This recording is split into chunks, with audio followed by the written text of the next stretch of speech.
ডিএসসিসির তদন্ত কমিটি গঠন। সাম্প্রদায়িকতা ও সহিংসতার বিরুদ্ধে ঐক্য গড়ে তোলার আহ্বান জানিয়েছেন রাষ্ট্রপতি। দেশের উন্নয়নের ধারা অব্যাহত রাখার তাগিদ। আওয়ামী লীগকে বারবার নির্বাচিত করায় প্রধানমন্ত্রীর কৃতজ্ঞতা। বঙ্গবন্ধু বেঁচে থাকলে 10 বছরেই আজকের অবস্থানে যেত দেশ মন্তব্য। খালেদার মুক্তি ও বিদেশে চিকিৎসার দাবিতে বিএনপির 8 দিনের কর্মসূচি। বেগম জিয়ার শারীরিক অবস্থা সংকটাপন্ন বললেন ফখরুল। এবং ইউপি নির্বাচনে এমপিরা আচরণবিধি লঙ্ঘন করলে ফৌজদারি মামলার নির্দেশ। আইন শৃঙ্খলা বাহিনীর সাথে ইসির বিশেষ বৈঠক।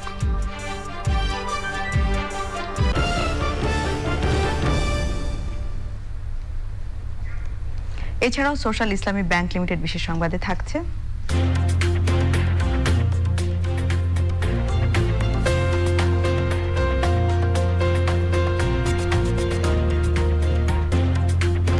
স্বাধীনতার 50 বছর ও বঙ্গবন্ধুর জন্মশতবার্ষিকী উপলক্ষে কলকাতায় বাংলাদেশ ফিল্ম ফেস্টিভ্যালের খবর।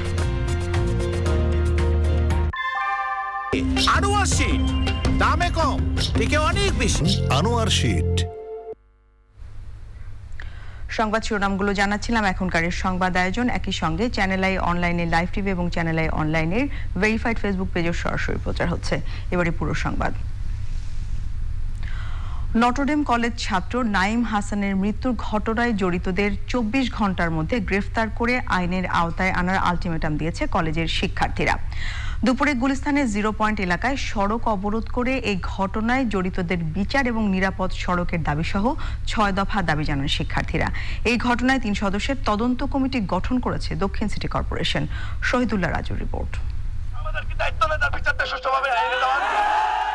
সকাল 11:30টার দিকে রাজধানীর গুলিস্তানে ঢাকা দক্ষিণ সিটি কর্পোরেশনের বর্জ্য অপসারণের গাড়ির ধাক্কায় নিহত হয় নটরডেম কলেজের 2য় বর্ষের শিক্ষার্থী নাঈম হাসান।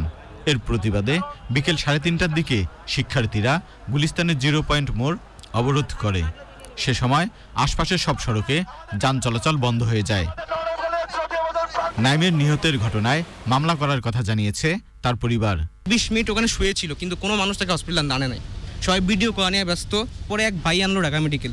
ঘটনার সুষ্ঠু বিচার ও দোষী চালকের শাস্তির দাবি জানান শিক্ষার্থীরা। আইনের আমরা সঠিক বাস্তবায়ন দেখতে পাই না। আগামী 24 ঘন্টার মধ্যে যদি আমাদের সুষ্ঠু বিচার এবং নাঈমের পরিবারে যে ক্ষতিপূরণ সেটা না দেওয়া হয়, কঠোর পদক্ষেপ গ্রহণ করব। পরে নটরডেম কলেজের শিক্ষকরা আন্দোলনরত কয়েকশো শিক্ষার্থীর সাথে কথা বলেন। তোমাদের যে মনের চাওয়া, তোমাদের যে আবেগ, তোমাদের যে অবস্থা আমরা বুঝতে পারি। বাংলাদেশের নাগরিক হিসাবে আমরা আমাদের দায়িত্ব পালন করে যাব এবং অবশ্যই আমরা নাঈমের বিচার চাই। আমরা আসছি তোমাদের জন্য, যে তোমরা যেন আমরা আর নাঈমের মতো আর কোনো মানুষকে হারাতে চাই না। বিকেল 5টার দিকে প্রশাসন আইনানুগ ব্যবস্থা নেওয়ার কথা জানালে সড়ক অবরোধ প্রত্যাহার করে শিক্ষার্থীরা। চালককে আটক করেছি এবং গাড়িকে আমরা জব্দ করেছি। আমরা আইনগত যে ব্যবস্থা নেওয়ার দরকার আমরা সেই চালক এবং গাড়ির বিরুদ্ধে ব্যবস্থা নেব। শিক্ষার্থী মৃত্যুর ঘটনায় প্রধান বর্জ্য ব্যবস্থাপনা কর্মকর্তাকে আহ্বায়ক করে 3 সদস্যের কমিটি গঠন করেছে ঢাকা দক্ষিণ সিটি কর্পোরেশন। কমিটিকে 7 কর্মদিবসের মধ্যে রিপোর্ট দিতে বলা হয়েছে। Shahidullah Raju, channel I, Dhaka. সাম্প্রদায়িকতা, অগণতান্ত্রিকতা ও সহিংসতার বিরুদ্ধে ধর্ম, বর্ণ, গোত্র নির্বিশেষে সবার মধ্যে ঐক্য গড়ে তোলার আহ্বান জানিয়েছেন রাষ্ট্রপতি মোহাম্মদ আব্দুল হামিদ। বাংলাদেশের সুবর্ণ জয়ন্তী উদযাপনে জাতীয় সংসদে দেয়া ভাষণে রাষ্ট্রপতি বলেন, 4র্থ শিল্প বিপ্লবকে কাজে লাগিয়ে উন্নয়নের ধারা অব্যাহত রাখতে হবে। নীলাদ্রি শেখরের রিপোর্ট। স্বাধীনতার সুবর্ণ জয়ন্তী উপলক্ষে জাতীয় সংসদে বিশেষ আলোচনা সভায় ভাষণ দেন রাষ্ট্রপতি মোহাম্মদ আব্দুল হামিদ। শেখ হাসিনার বলিষ্ঠ নেতৃত্বের প্রশংসা করে রাষ্ট্রপতি বলেন, প্রতিটি ঘরে বিদ্যুৎ, পদ্মা সেতু, কর্ণফুলী টানেল, মেট্রো রেল স্থাপন সহ মেগা প্রকল্প বাস্তবায়নের মধ্যে দিয়ে দেশ এখন উন্নয়নের পথে। উন্নয়নশীল দেশ হিসাবে উত্তরণের চ্যালেঞ্জ মোকাবেলার জন্য আমাদের প্রয়োজন 4র্থ শিল্প বিপ্লবকে কাজে লাগিয়ে দেশের উন্নয়নের ধারা অব্যাহত রাখা। সেই সাথে নিশ্চিত করতে হবে পুষ্টি ও খাদ্য নিরাপত্তা, ব্যাপক শিল্পায়ন, অর্থনীতির সুসংহতকরণ, সুষ্ঠু অবকাঠামো এবং জলবায়ু পরিবর্তন মোকাবেলা সহ মেধাভিত্তিক সমাজ বিনির্মাণ। এই লক্ষ্যে সকলকে নিরলসভাবে কাজ করে যেতে হবে।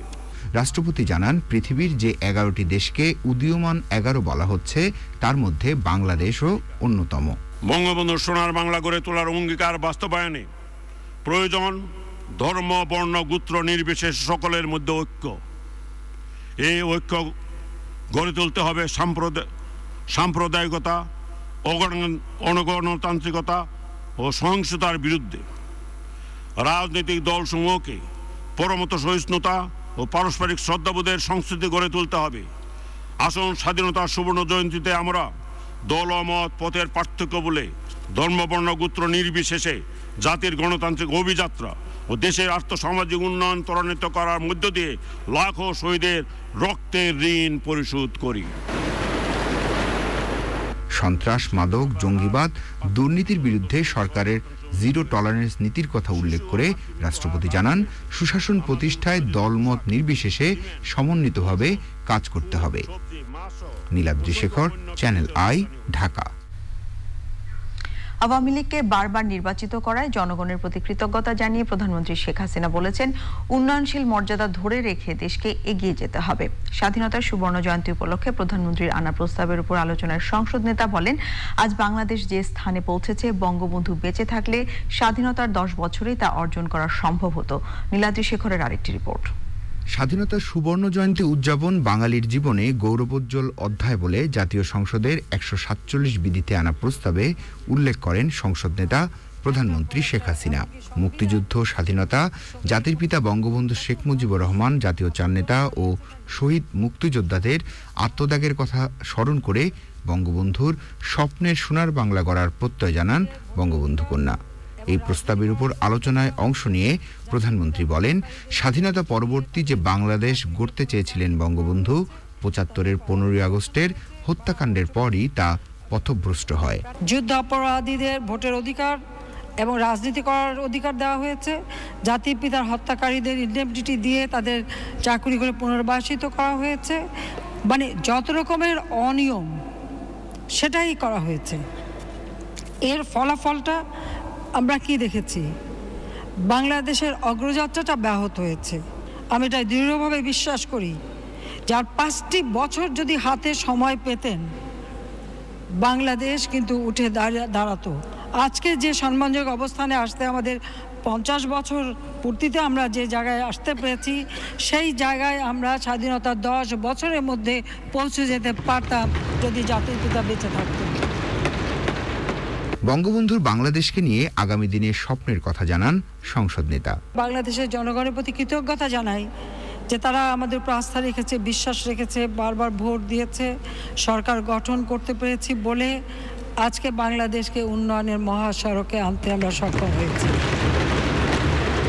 কাজী আজকে 50 বছর পূর্তি আমরা এমন একটা সময় করছি যে যখন আমরা উন্নয়নশীল দেশের মর্যাদা পেয়েছে এবং এটা ধরে রেখে আমাদের সামনে এগোতে হবে।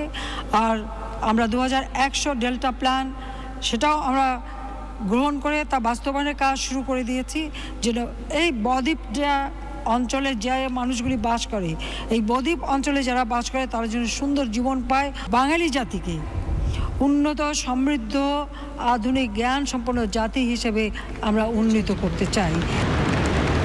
প্রধানমন্ত্রী শেখ হাসিনার বক্তব্যের পর সংসদ সদস্যরা এই প্রস্তাবের উপর আলোচনায় অংশ নেন। Niladri Shekhar, channel I, Dhaka. সাবেক প্রধানমন্ত্রী বেগম খালেদা জিয়ার মুক্তি ও বিদেশে গিয়ে চিকিৎসার দাবিতে সারা দেশে বিক্ষোভ সমাবেশ সহ 8 দিনের কর্মসূচি দিয়েছে বিএনপি। কর্মসূচি ঘোষণা করে বিএনপি মহাসচিব মির্জা ফখরুল ইসলাম আলমগীর জানিয়েছেন, বেগম জিয়ার শারীরিক অবস্থা জটিল, অবিলম্বে দাবি মেনে নেওয়ার আহ্বান জানান তিনি। রাহুল রায়ের রিপোর্ট। বেগম খালেদা জিয়ার মুক্তি ও বিদেশে চিকিৎসার দাবিতে সারা দেশে গণ অনশন কর্মসূচি আর সমাবেশের পর জেলা প্রশাসকদের কাছে স্মারকলিপি দিয়েছেন বিএনপি নেতারা। ঢাকা জেলা বিএনপির সভাপতি দেওয়ান সালাউদ্দিন বাবু ও সাধারণ সম্পাদক খন্দকার আবু আশফাককে নিয়ে ঢাকায় জেলা প্রশাসকের কার্যালয়ে স্মারকলিপি জমা দিয়েছেন বিএনপির সিনিয়র যুগ্ম মহাসচিব রুহুল কবির রিজভী। দুপুরে নয়াপল্টনে বিএনপি ও অঙ্গ সংগঠনের দায়িত্বপ্রাপ্ত নেতাদের সঙ্গে বৈঠক করেন দলের মহাসচিব। এরপর বেগম খালেদা জিয়ার শারীরিক অবস্থা জানান তিনি।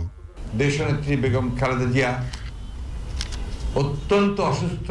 দেশের মানুষ এখন বিশ্বাস করে যে সরকারের ইচ্ছা নেই যে তিনি বেঁচে থাকুক, সে কারণে এখন পর্যন্ত তাকে কোনো বাইরে যাওয়ার ব্যবস্থা করা হচ্ছে না।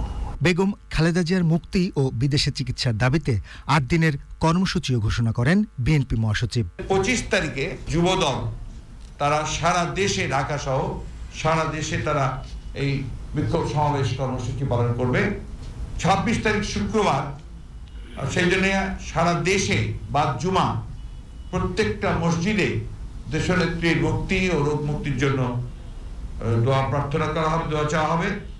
এবং অন্যান্য সম্প্রদায়ের যারা আছেন তারা তাদের উপাসনালয়ে তারা দেশনেত্রী বেগম খালেদা জিয়ার মুক্তি এবং রোগ মুক্তির জন্য তারা প্রার্থনা করবেন। 28 তারিখে আছে আপনার স্বেচ্ছাসেবক দল, তারা ঢাকা সহ সারা দেশে দেশনেত্রী বেগম খালেদা জিয়ার মুক্তি এবং রোগ মুক্তির জন্য বিক্ষোভ কর্মসূচি পালন করবেন। 30 তারিখে বিভাগীয় সদরগুলোতে সমাবেশ। পরিস্থিতি অনুযায়ী কর্মসূচিতে পরিবর্তনও আসতে পারে বলে জানান মির্জা ফখরুল। একই দাবিতে আন্দোলন চালিয়ে যাওয়ার ঘোষণাও দিয়েছেন তিনি। রাহুল রায়, চ্যানেল আই, ঢাকা। বেগম খালেদা জিয়ার বিদেশ যাওয়ার বিষয়টি নিতান্তই রাজনৈতিক উদ্দেশ্য প্রণোদিত বলে মন্তব্য করেছেন তথ্য ও সম্প্রচার মন্ত্রী ডক্টর হাসান মাহমুদ। তিনি বলেন, দণ্ডাদেশপ্রাপ্ত আসামি হয়েও রাজনীতি করবেন বলে খালেদা জিয়া বিদেশে যেতে চান। বিস্তারিত জানাচ্ছেন রফিকুল বাশার। সরকারি নির্বাহী আদেশে মুক্তি পেয়ে কারাগার থেকে বাসায় আসার পর তৃতীয় দফা হাসপাতালে ভর্তি বেগম খালেদা জিয়া। এবার হাসপাতালে ভর্তির পর থেকেই তাকে বিদেশে নেওয়ার বিষয়ে সোচ্চার হয়ে উঠেছে বিএনপি।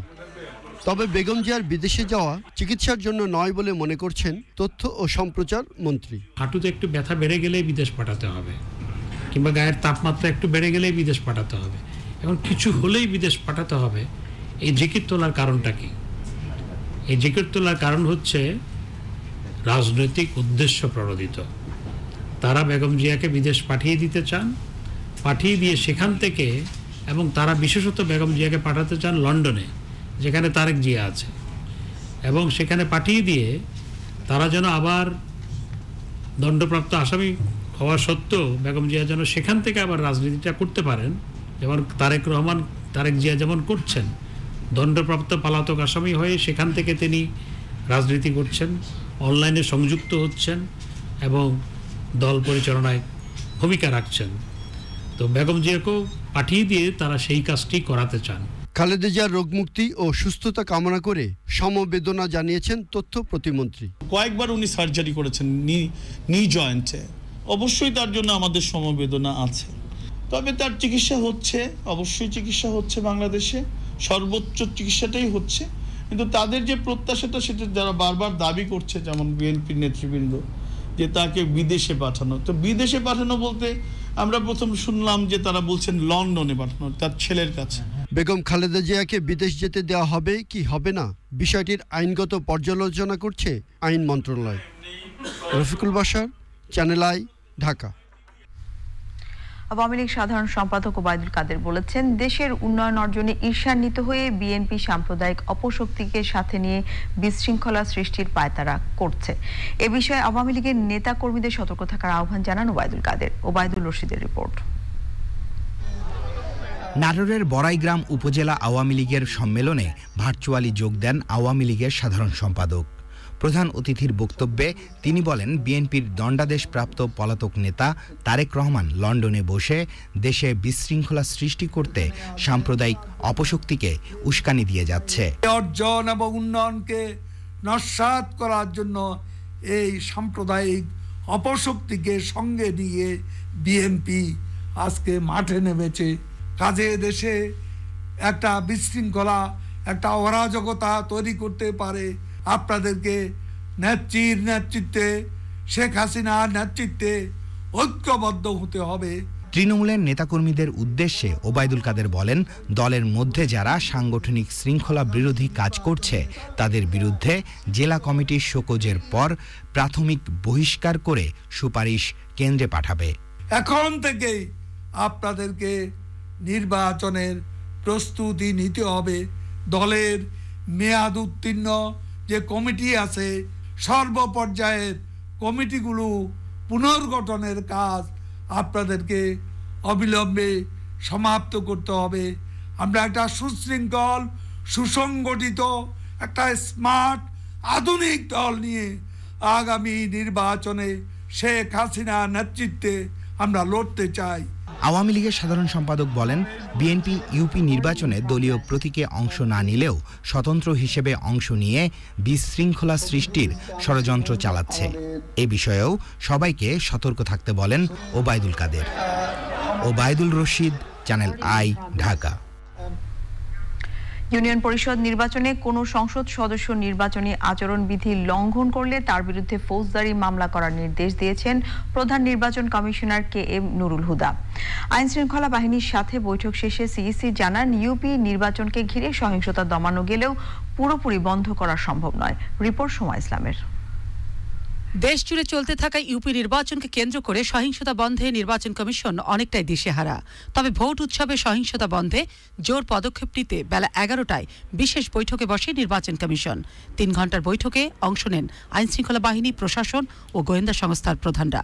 ভোটের পরিবেশ সুষ্ঠু রাখতে গোয়েন্দা নজরদারি বাড়িয়ে সংসদ সদস্যদের জন্য আবারও কড়া বার্তা দিলেন সিইসি। পূর্ণ ক্ষমতা ব্যবহারে রিটার্নিং অফিসারদের নির্দেশ দেন তিনি।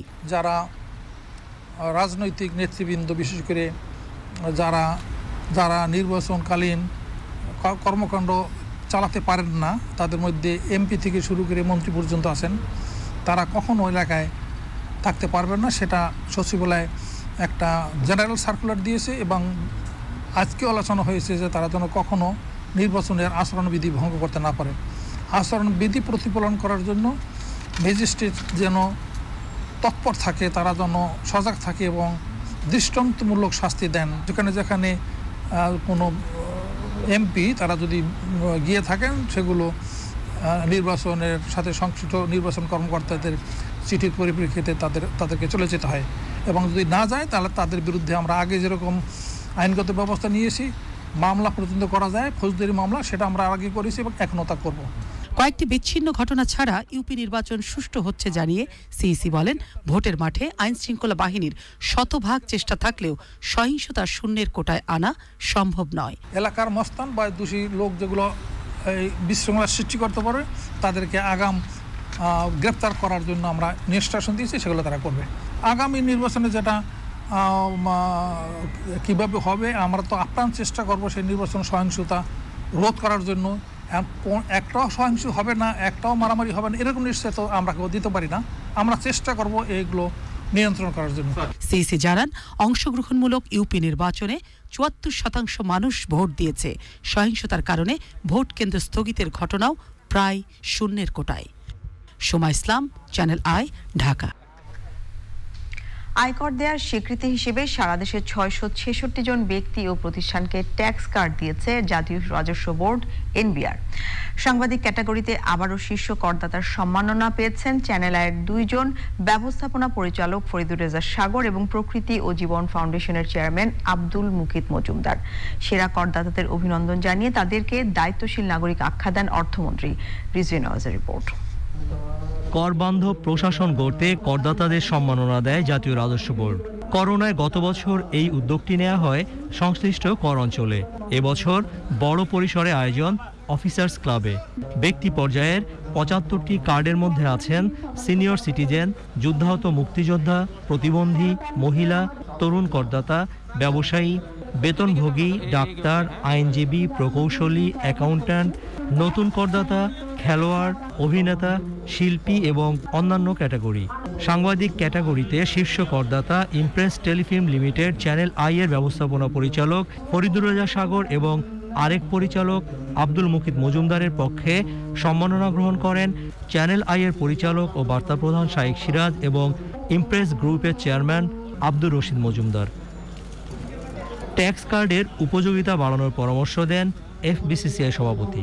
আমরা মনে করি করদাতাদের সঠিকভাবে স্বীকৃতি প্রদানের মাধ্যমে দেশের রাজস্ব বিভাগের সেবা প্রদানের ক্ষেত্রে স্বচ্ছতা ও জবাবদিহিতা বহুলাংশে বৃদ্ধি পাবে এবং করদাতা স্বেচ্ছায় কর প্রদানে এগিয়ে আসবে। স্বেচ্ছায় কর প্রদানের সংস্কৃতি গড়ে তোলার মাধ্যমে রাজস্ব আহরণ প্রক্রিয়াকে আরও টেকসই করতে হবে। একজন নাগরিক কেন কর দেবেন? কর কর্মকর্তাদের আচরণে তার ব্যাখ্যা থাকতে হবে, মত দেন এনবিআর চেয়ারম্যান। আমাদের ট্যাক্স সেটের আওতায় যদি ব্যক্তি করদাতাদের নিয়ে আসতে পারি তাহলে আমাদের কর হার হ্রাস করার সুযোগ তৈরি হবে। আমাদের কর হার হ্রাস করতে পারলে আমাদের করদাতাদের কর প্রদানে আরও বেশি উৎসাহিত করবে এবং কর প্রদান সহজ হবে। স্বেচ্ছায় রাষ্ট্রকে কর দেওয়ার এই সংস্কৃতি ভবিষ্যতে আরও বেগবান হবে, এমন আশার কথা বলেন অর্থমন্ত্রী।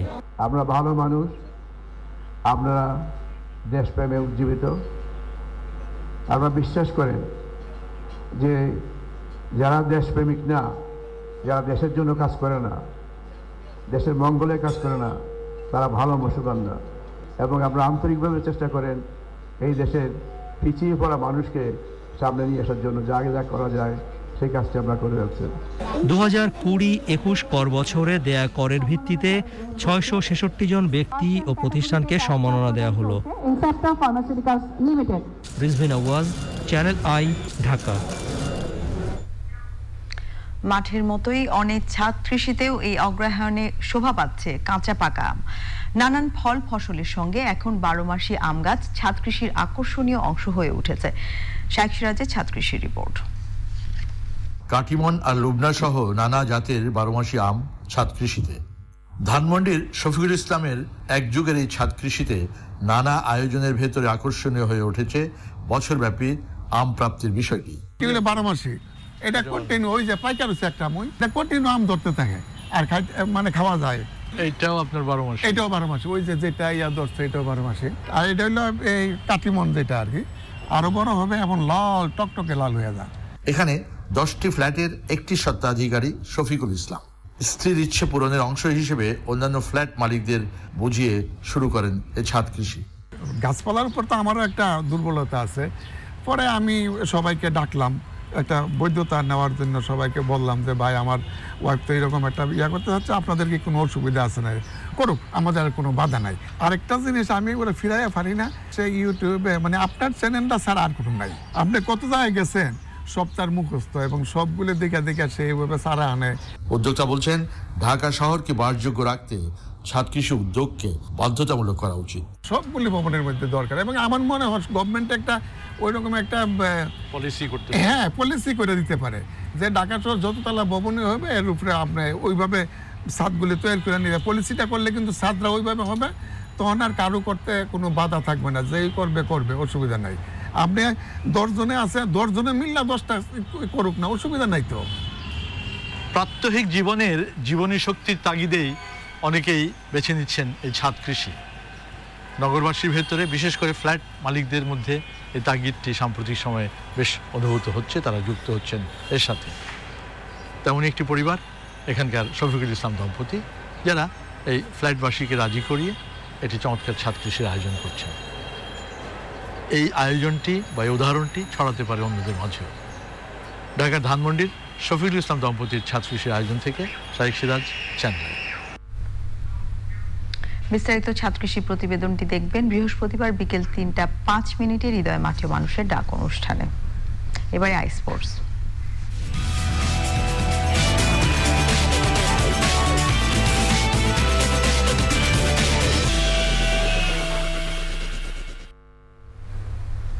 খেলাধুলার আপডেট নিয়ে আই স্পোর্টসে আছেন রাহুল রায়, যাচ্ছি তার কাছে। রাহুল।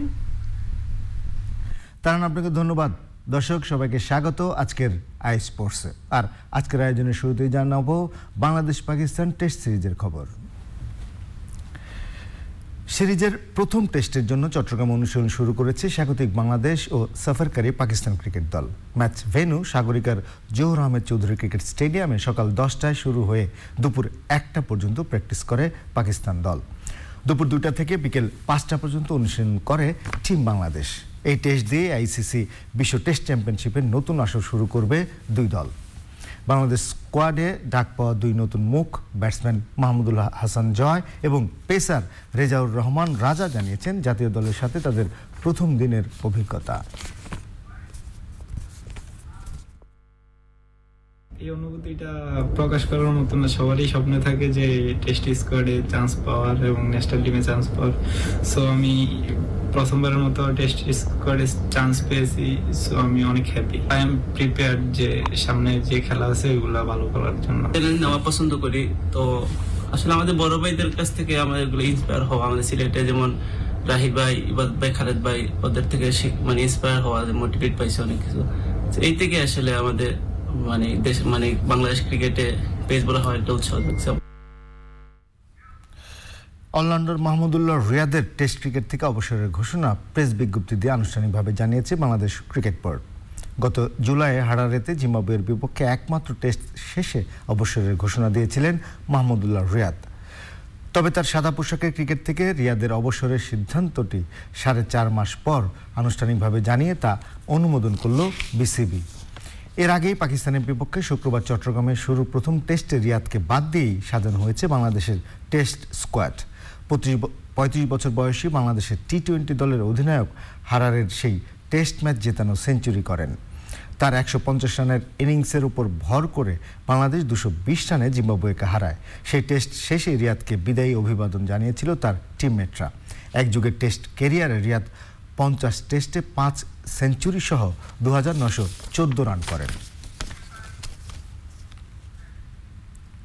এবার ফুটবল। ইউএফএ চ্যাম্পিয়ন্স লিগ ফুটবলে রাতে মাঠে নামছে ম্যানচেস্টার সিটি এবং পিএসজি। হাই ভোল্টেজ এই ম্যাচ দিয়েই প্যারিস সেন্ট জার্মেন বা পিএসজির জার্সিতে অভিষেক হচ্ছে স্প্যানিশ তারকা সার্জিও রামোসের। নতুন মৌসুমে মেসির শুরুটা আগে হয়ে গেলেও ইনজুরির কারণে রামোসের দেরি হলো। বাংলাদেশ সময় রাত 2টায় শুরু হবে ম্যাচটি। স্প্যানিশ লা লিগার রিয়াল মাদ্রিদ এবং বার্সেলোনার জার্সিতে একটা সময় লিওনেল মেসি এবং সার্জিও রামোসের ছিল তীব্র প্রতিদ্বন্দ্বিতা। তবে সময়ের পরিক্রমায় দুজনই এখন এক দলের সদস্য। প্রথমবারের মতো পিএসজির হয়ে মাঠে নামবেন দুই তারকা। এছাড়াও রাতে একই সময়ে আরও একাধিক ম্যাচে মাঠে নামবে জায়ান্ট দলগুলো। রিয়াল মাদ্রিদ খেলবে শেরিফের বিপক্ষে, লিভারপুলের প্রতিদ্বন্দ্বিতা হবে পোর্তের সাথে। আরেক ম্যাচে আটলেটিকো মাদ্রিদ মুখোমুখি হবে এসি মিলানের। চ্যাম্পিয়ন্স লিগ ফুটবলে দুই ইংলিশ জায়ান্ট চেলসি ও ম্যানচেস্টার ইউনাইটেড জিতেছে। Polish goal machine Lewandowski champions লিগে টানা 9 ম্যাচে গোল করার রেকর্ড গড়েছেন। তাতেই জার্মান জায়ান্ট বায়ার্ন মিউনিখ 2-1 গোলে হারিয়ে ডায়নামো কিয়েভকে হারিয়ে টানা 5ম জয় নিয়ে ই গ্রুপের চ্যাম্পিয়ন হিসেবে রাউন্ড অফ 16-এ যাচ্ছে। ই গ্রুপের আরেক ম্যাচে পর্তুগিজ দল বেনফিকার সাথে গোলশূন্য ড্র করে বিপদ বাড়িয়েছে স্প্যানিশ জায়ান্ট বার্সেলোনা। হোম ম্যাচে গোলশূন্য ড্র করে বার্সেলোনা 5 ম্যাচে 7 পয়েন্ট নিয়ে দ্বিতীয় স্থানে থাকলেও তারা রয়েছে শঙ্কায়। শেষ রাউন্ডের ম্যাচে বায়ার্ন মিউনিখের সাথে পয়েন্ট হারালে এবং বেনফিকা তাদের শেষ ম্যাচে ডায়নামো কিয়েভের সাথে জিতলেই 5 বারের চ্যাম্পিয়ন বার্সেলোনা গ্রুপ পর্ব থেকে বাদ পড়ে ইউরোপা লিগে খেলবে। ইংলিশ ক্লাব ম্যানচেস্টার ইউনাইটেড 2-0 গোলে ভিয়ারিয়ালকে হারিয়ে এফ গ্রুপ থেকে রাউন্ড অফ 16 নিশ্চিত করেছে। রেড ডেভিলসদের হয়ে রোনালদো ও সানচো গোল করেন। ডিফেন্ডিং চ্যাম্পিয়ন চেলসি 4-0 গোলে জুভেন্টাসকে হারিয়েছে। এই গ্রুপ থেকে দুই দলই রাউন্ড অফ 16-এর টিকিট পেয়েছে।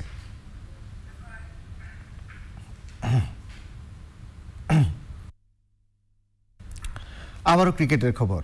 টি-20 সিরিজে নিউজিল্যান্ডকে চূর্ণ করার পর এবার একই প্রতিপক্ষের বিরুদ্ধে 2 টেস্টের হোম সিরিজ শুরু করছে ভারত। কানপুরে বৃহস্পতিবার সকাল 10টায় শুরু হচ্ছে ভারত নিউজিল্যান্ডের মধ্যকার প্রথম টেস্ট। আইসিসি টেস্ট চ্যাম্পিয়নশিপের এবছরের ফাইনালিস্ট ভারত ও নিউজিল্যান্ড এই ম্যাচ দিয়েই শুরু করছে নতুন পঞ্জিকা বর্ষের আইসিসি টেস্ট চ্যাম্পিয়নশিপের ম্যাচ। টেস্ট ক্রিকেটে কোচ হিসেবে রাহুল দ্রাবিড়ের অভিষেক হচ্ছে এই ম্যাচে। তারুণ্যের উপর নির্ভর করে দল সাজিয়েছে ভারত। এক ম্যাচের জন্য বিশ্রামে গেছেন নিয়মিত অধিনায়ক বিরাট কোহলি। রোহিত শর্মা খেলছেন না, ইনজুরির কারণে একাদশে নেই লোকেশ রাহুল। ভারপ্রাপ্ত অধিনায়ক আজিঙ্কা রাহানে জানিয়েছেন ব্ল্যাক ক্যাপসের ব্যাটসম্যানদের ভারতীয় স্পিনারদের কঠিন চ্যালেঞ্জ মোকাবেলা করতে হবে। অন্যদিকে টি-20 সিরিজ বিশ্রামে কাটিয়ে কিউই দলকে নেতৃত্ব দেবেন কেন উইলিয়ামসন। ভারতকে মোকাবেলায় 3 স্পিনার আজাজ প্যাটেল, স্যান্টনার ও সামারভিলকে নিয়ে মোক্ষম বোলিং আক্রমণ সাজিয়েছে নিউজিল্যান্ড।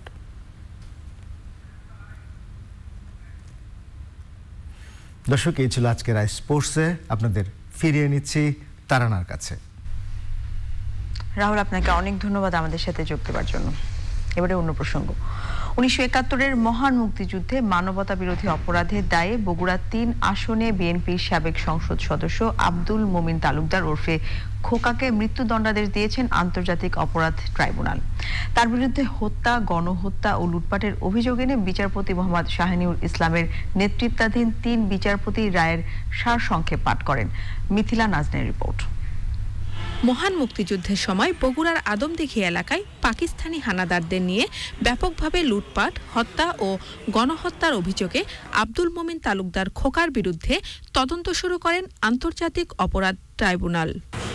তার বিরুদ্ধে আনা 3টি অভিযোগই সন্দেহাতীতভাবে প্রমাণিত হওয়ায় মৃত্যুদণ্ডাদেশ দেন ট্রাইব্যুনাল। আমাদের যে জেনোসাইডের সংজ্ঞা আমাদের ট্রাইব্যুনাল আমাদের অ্যাক্টে সেটা অত্যন্ত রিচ সংজ্ঞা এবং অন্যান্য যে আমরা এই পর্যন্ত যে সংজ্ঞা দেখে এসেছি তার চাইতে অনেক ইমপ্রুভ সংজ্ঞা এটা বলতে পারবো এবং আজকের এই জাজমেন্টের মধ্যে দিয়ে আমাদের সেই সংজ্ঞার সম্পূর্ণরূপে একটা পরিপূর্ণ একটা এক্সপ্লানেশন আমরা পেয়েছি।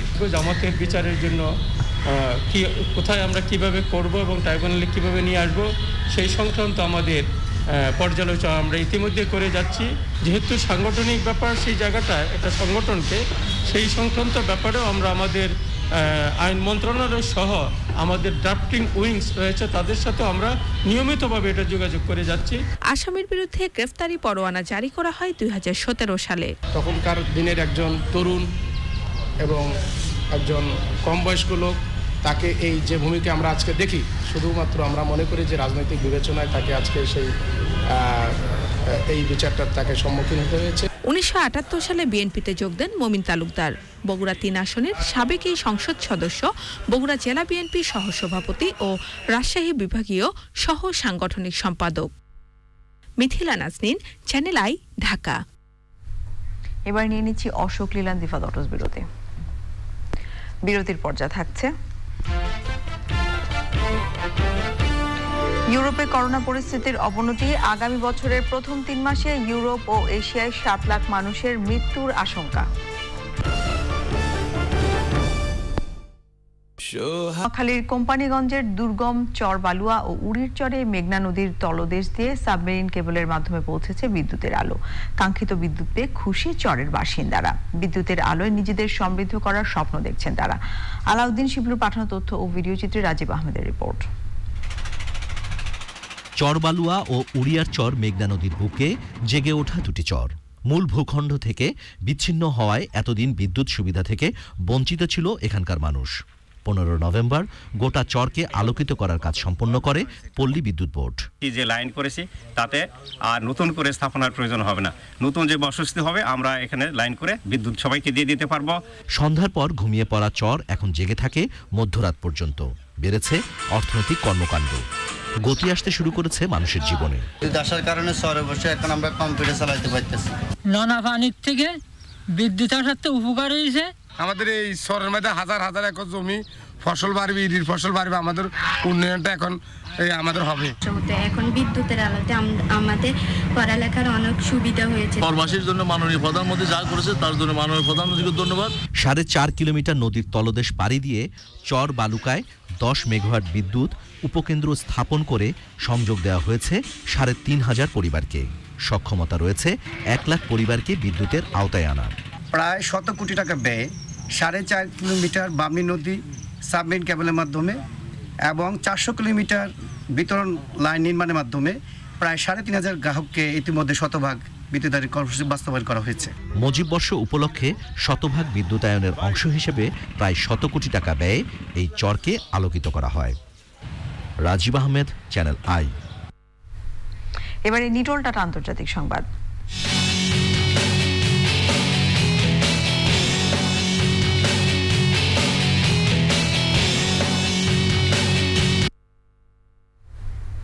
ইউরোপে করোনা পরিস্থিতির অবনতি হচ্ছে। বিশ্ব স্বাস্থ্য সংস্থার আশঙ্কা, আগামী বছরের প্রথম 3 মাসে ইউরোপে এবং এশিয়া মহাদেশের কিছু এলাকায় করোনা ভাইরাসে 7 লাখ মানুষের মৃত্যু হতে পারে। মার্চ নাগাদ ইউরোপে করোনায় মৃত্যু 20 লাখ ছাড়াতে পারে বলে জানিয়েছে সংস্থাটি। এ সময় ইউরোপের দেশগুলোতে আইসিইউ শয্যার সংকট চরম আকার ধারণ করতে পারে বলেও আশঙ্কা করা হচ্ছে। করোনা ভাইরাসের প্রকোপ কমাতে বয়স্কদের বুস্টার ডোজ দেওয়ার পরামর্শ দিয়েছে ইউরোপের রোগ নিয়ন্ত্রণ সংস্থা। চিকিৎসা। স্লোভাকিয়ায় রেকর্ড সংখ্যক করোনা রোগী শনাক্ত হওয়ায় দেশটিতে লকডাউন জারির পরিকল্পনা করছে সরকার।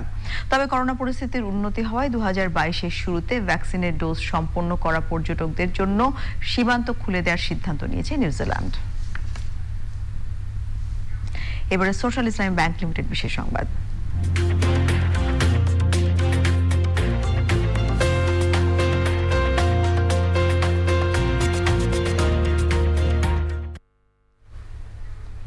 বাংলাদেশের স্বাধীনতার 50 বছর ও জাতির পিতা বঙ্গবন্ধু শেখ মুজিবুর রহমানের জন্মশতবার্ষিকী উপলক্ষে কলকাতায় দুদিনের বাংলাদেশ ফিল্ম ফেস্টিভ্যালের আয়োজন করেছে সিনে সেন্ট্রাল। কলকাতার নন্দনে আজ দেখানো হয়েছে ইমপ্রেস টেলিফিল্মের 2টি ছবি। বৃহস্পতিবার দেখানো হবে আরও 2টি ছবি। বাংলাদেশের সিনেমা নিয়ে এমন আয়োজন করতে পেরে খুশি আয়োজকরা। লাইলা নওশিনের রিপোর্ট। বাংলাদেশের ভাষা আন্দোলন, স্বাধীনতা সংগ্রাম ও বিজয় দিবস সহ গৌরবোজ্জ্বল নানা অধ্যায় নিয়ে ইমপ্রেস টেলিফিল্ম বিভিন্ন চলচ্চিত্র নির্মাণ করেছে। দেশ বিদেশের বিভিন্ন উৎসবে আয়োজনে এসব চলচ্চিত্র প্রদর্শন করা হয়েছে। প্রশংসার পাশাপাশি পেয়েছে পুরস্কার ও সম্মাননা। স্বাধীনতার সুবর্ণ জয়ন্তী ও জাতির পিতার জন্মশতবার্ষিকী উপলক্ষে এবার ইমপ্রেস টেলিফিল্মের তেমন 4টি চলচ্চিত্র নিয়ে কলকাতার সিনে সেন্ট্রালের আয়োজন বাংলাদেশ ফিল্ম ফেস্টিভ্যাল। আমরা 4টে ছবি আমরা সিলেক্ট করেছি। সিলেক্ট করে আমরা আজকে থেকে আজ আর কাল এই যেদিন আমরা এই কলকাতায় বাংলাদেশের এই 50 বছরের স্বাধীনতা এবং আমাদের জনাব শেখ মুজিবুর রহমানের সেন্টিনের উপলক্ষেই আমরা এই উৎসবটা করছি। বহির্বিশ্বে বাংলাদেশের চলচ্চিত্র ছড়িয়ে দিতে ইমপ্রেস টেলিফিল্মের ভূমিকার প্রশংসা করেন আয়োজকরা। ইমপ্রেস টেলিফিল্মের সাথে আমাদের যে সম্পর্ক সেটা কিন্তু আজকে না, আজকে থেকে 15 বছর তো বটেই, তারও বেশিই হবে। কাকাবাবু সিরিজ তো আমাদের প্রত্যেক বছরই সুপারহিট। এখানে আমাদের এখানে যেমন সত্যির গায়ের ফেলুদা, সেমনি বাংলাদেশের কাকাবাবু সিরিজ সত্যি খুবই জনপ্রিয়। 2 দিনের এই আয়োজনের প্রথম দিন কলকাতার নন্দনে প্রদর্শন হয়েছে ইমপ্রেস টেলিফিল্মের মেঘের অনেক রং ও শ্যামল ছায়া, এবং বৃহস্পতিবার দেখানো হবে আগুনের পরশমণি ও জয়যাত্রা চলচ্চিত্র। লাইলা নওশিন, চ্যানেল আই। এবারে অর্থনীতি সংবাদ।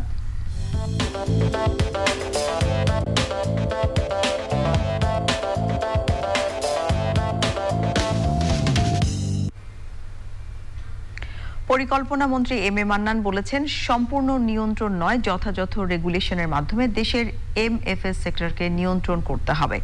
সিরডা মিলনায়তনে বাংলাদেশ উন্নয়ন পরিষদের মোবাইল ফাইন্যান্সিয়াল সার্ভিসেস গোলটেবিল আলোচনায় তিনি এই মন্তব্য করেন। পরিকল্পনা মন্ত্রী বলেন, মোবাইল ব্যাংকিং এর নিরাপত্তা খুবই জরুরি। গ্রাহকদের প্রতারণা থেকে বাঁচাতে আইন শৃঙ্খলা বাহিনীর সঙ্গে মোবাইল ব্যাংকিং প্রতিষ্ঠানগুলোর সঙ্গে সমন্বয় থাকা উচিত বলে মনে করেন তিনি। বর্তমান সরকার চায়, আমরা নাগরিকরা চাই, সেই সমাজে লিস্ট কমপ্লায়েন্সের দিকে আমরা যেতে চাই। সোনার বাংলা যদি আক্ষরিক করতে তো পারা যাবে না, বলতে চাই সবচেয়ে কম কমপ্লায়েন্স, সবচেয়ে কম রেগুলেশন, সবচেয়ে কম নিয়ন্ত্রণ, সবচেয়ে কম পুলিশিং একটা সমাজ যেতে চাই, যেখানে আমরা যেতে পারি। এবারে ইন্ডি ক্যাফে গ্লোবাল সিল্ক সিটি সংবাদ।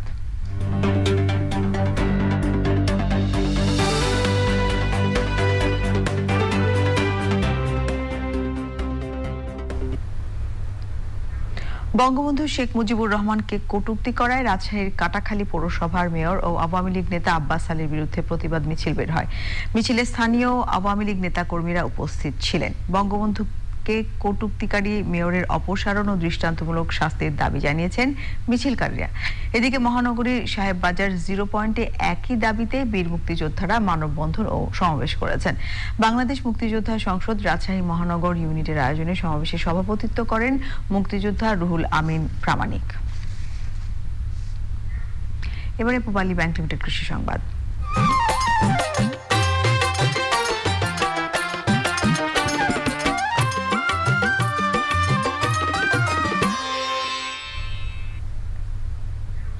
ভোলায় আমনে এবার ব্রি হাইব্রিড 6 আবাদ করেছেন কৃষক। তারা বলছেন, ধানের রোগবালাই ও পোকামাকড়ের আক্রমণ না হওয়ায় ফলন পাওয়া গেছে ভালো। এখন দেখবেন প্রকৃতি সংবাদ।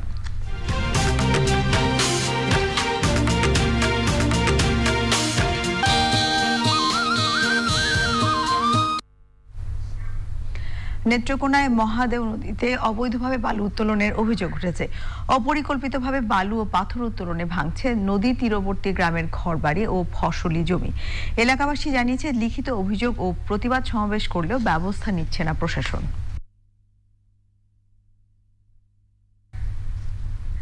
এবারে এক্সিম ব্যাংক বাণিজ্য সংবাদ।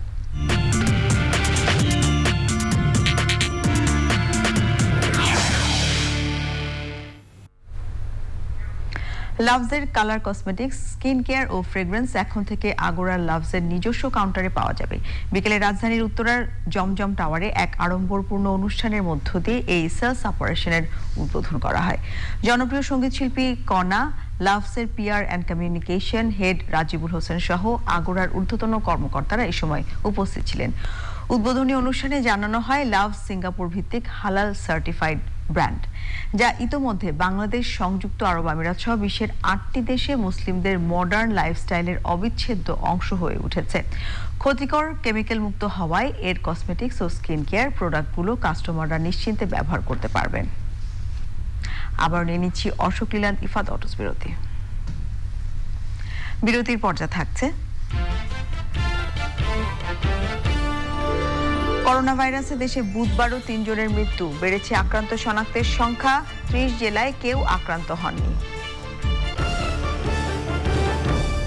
সংখ্যা বেড়েছে, তবে এ সময় দেশের 30 জেলায় করোনায় কেউ আক্রান্ত হননি। স্বাস্থ্য অধিদপ্তরের তথ্য অনুযায়ী বুধবার সকাল পর্যন্ত 24 ঘন্টায় করোনায় 3 জনের মৃত্যু হয়েছে। এ নিয়ে মোট প্রাণহানি 27,961 জন। আগের দিনের চেয়ে বেড়ে এ সময় আক্রান্ত শনাক্ত হয়েছেন 312 জন। আক্রান্তের হার 1.49%। করোনায় মোট শনাক্ত দাঁড়িয়েছে 15,74,948 জনে। একদিনে সুস্থ হয়েছেন 338 জন। এই নিয়ে 15,39,193 জন কোভিড-19 থেকে সেরে উঠলেন। নিয়মিত অনলাইনে স্বাস্থ্য বুলেটিনে করোনা প্রতিরোধের টিকা গ্রহণ ও স্বাস্থ্যবিধি মানার জোর আহ্বান জানিয়েছে স্বাস্থ্য অধিদপ্তর। ভালোবাসা ও সেবায় 50 বছরের পথ চলা এই স্লোগান সামনে রেখে সুবর্ণ জয়ন্তী উদযাপন করতে যাচ্ছে কারিতাস বাংলাদেশ। বৃহস্পতিবার চট্টগ্রামের স্টেশন রোডে বাংলাদেশ পর্যটন কর্পোরেশনের মোটেল সৈকতে বর্ণাঢ্য অনুষ্ঠানের মাধ্যমে বছর জুড়ে আয়োজনে শুরু হবে।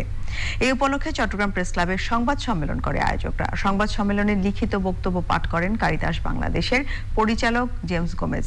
শুভেচ্ছা বক্তব্য রাখেন কারিতাসের প্রেসিডেন্ট ও খুলনার বিশপ জেমস রমেন বৈরাগী। সাংবাদিকদের বিভিন্ন প্রশ্নের উত্তর দেন কারিতাসের প্রাক্তন প্রেসিডেন্ট বিশপ জেভার্স রোজারিও এবং কারিতাসের নির্বাহী পরিচালক সেবাস্টিয়ান রোজারিও। রংপুর কর অঞ্চলের 56 জন শ্রেষ্ঠ করদাতাকে সম্মাননা দেওয়া হয়েছে। দীর্ঘমেয়াদী করদাতা, সর্বোচ্চ নারী করদাতা ও তরুণ করদাতা ক্যাটাগরিতে এর সম্মাননা দেওয়া হয়। আরডিআরএস বেগম রোকেয়া মিলনায়তনে রংপুর কর অঞ্চলের কমিশনার আবু হান্নান দেলওয়ার হোসেনের সভাপতিত্বে অনুষ্ঠানে প্রধান অতিথি ছিলেন সিটি মেয়র মোস্তাফিজার রহমান।